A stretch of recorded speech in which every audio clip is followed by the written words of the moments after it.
Hi, this is Chris with Mobile Experience. Today we're going to review Upnote on the desktop for a change of pace.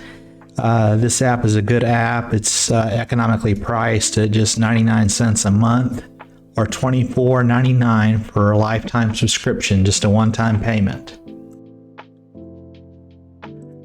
Now when you first sign up, you click here, you create yourself an account. Now you can create yourself an account with Upnote itself, or you can sign in with your Google account using two-step authentication, or your Apple account, again with two-step authentication. I highly recommend you do that for your notes.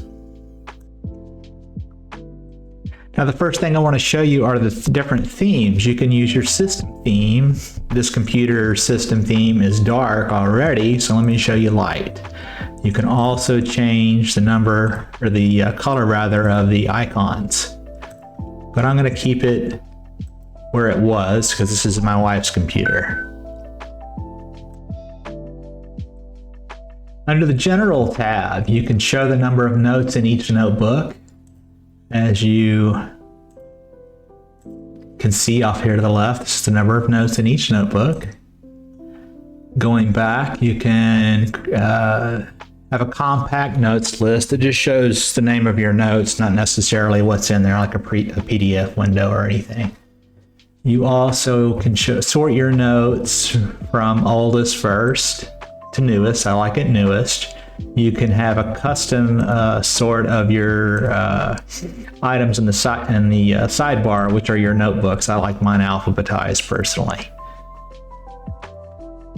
I'm going to skip over nested.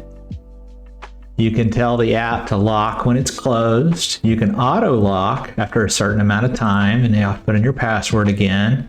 And you can require to re-enter the password immediately after a certain amount of time. Anywhere from immediately to 20 minutes.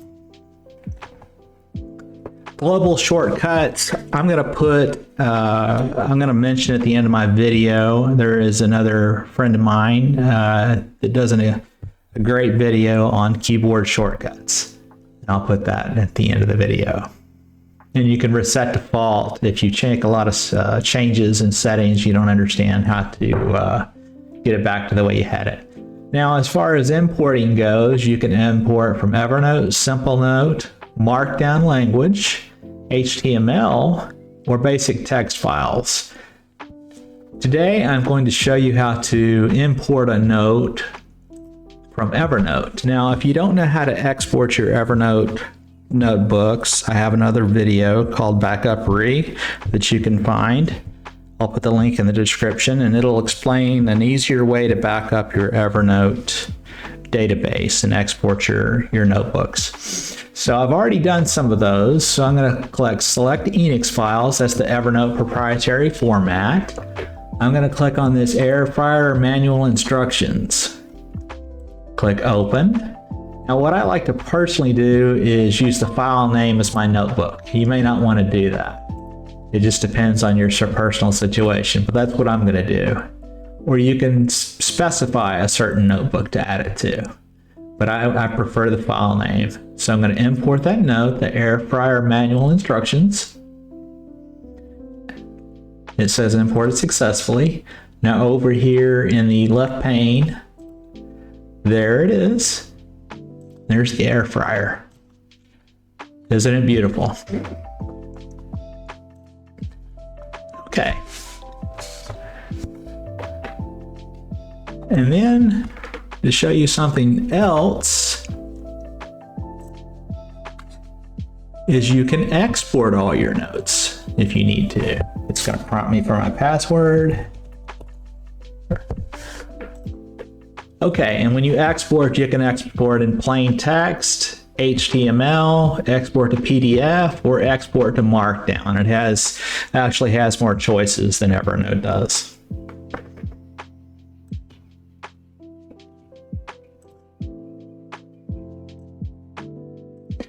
Next, we click on the Editor tab to the left. And at the top, we have the font style. You can set it to your system. If you want to make it something different, like Arial, you can. I'm going to leave it on system because this is my wife's computer. You can change the font size to whatever you want, or your vision is. This is what I like to have, this protect notes from unwanted edits. When you have that checked, you will see a little pen or pencil, if you will. You click on that, or you need to click on that to make an edit.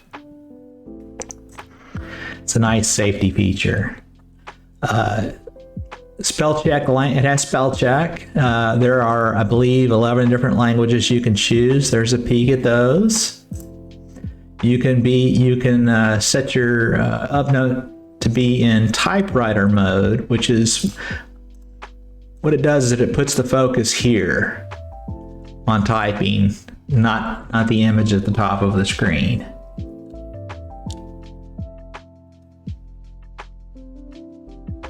But I'm going to unclick that. We leave wrap code checked. Default image size is set to large, but you can make it anywhere from large to small. I prefer large because I can't see as well. And you can change the display PDF file as a preview or just the title. Not everyone likes a preview. I love it personally. Now moving on to backup, you can choose your backup frequency to be daily or even as soon as every hour. I prefer daily. Maximum number of backups is 50 by default, but you can set it to be 1,000 or even unlimited if you want. And maximum number of version history, let me show you this one.